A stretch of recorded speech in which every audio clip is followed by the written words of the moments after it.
Tēnā koutou katoa, ngā mihi, ngā mihi.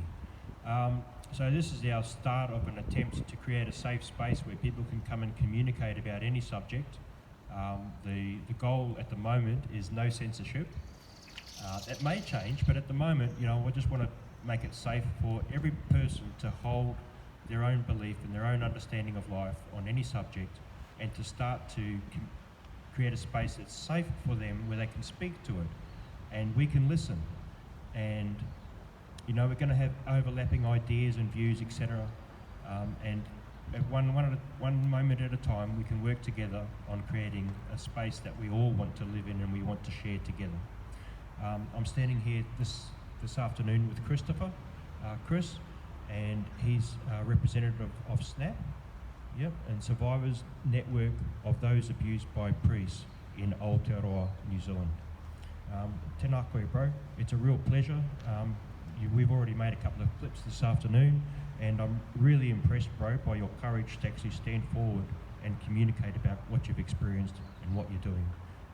Would you like to give us a brief on that? Kia ora. Thank you very much, Gastra.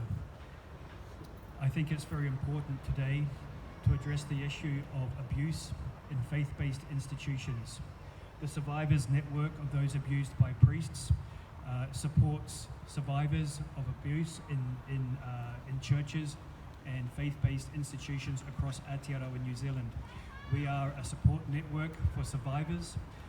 Entrained today in New Zealand is a Royal Commission of Inquiry into abuse in care, in state care and in faith-based institutions.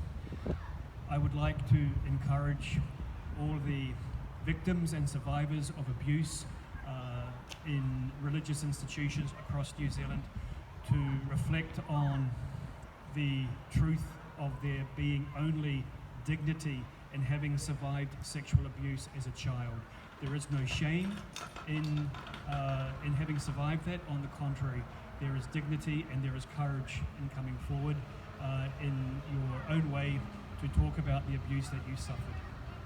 I know for a fact that many of my classmates who went through the Catholic school system in Aotearoa, New Zealand with me have survived horrendous sexual abuse when they were young and innocent boys in the Catholic schools of New Zealand with me. So again, we are SNAP, Aotearoa, New Zealand, the Survivors Network of those abused by priests, and we are here to bring awareness to this tragedy that plagues our nation, and a tragedy and a plague that we today need to heal from. Thank you. Kia ora, Chris. I was just thinking, I really admire your courage for standing up here and sharing with us and making us aware of where you're going and what you're doing at the moment. I also noticed that you've got the webpage address down the bottom there of your banner, www.snapnetwork.org, where people could probably contact you. Would that be right? Yep, and find information and resources to support networks, etc., if they're dealing with extreme challenges or in their lives.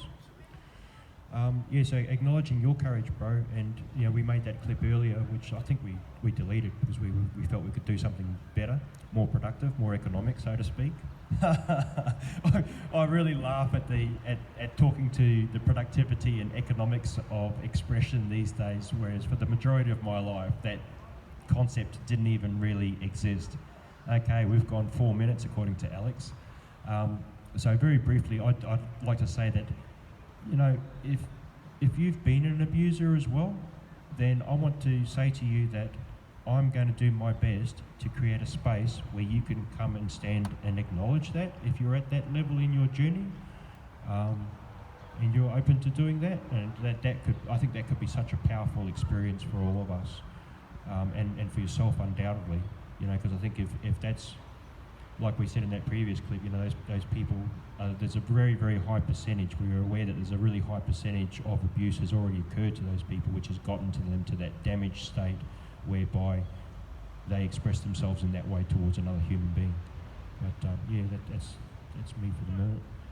So tēnā koutou katoa, tēnā tātou katoa, all of us together, ko tahi tango.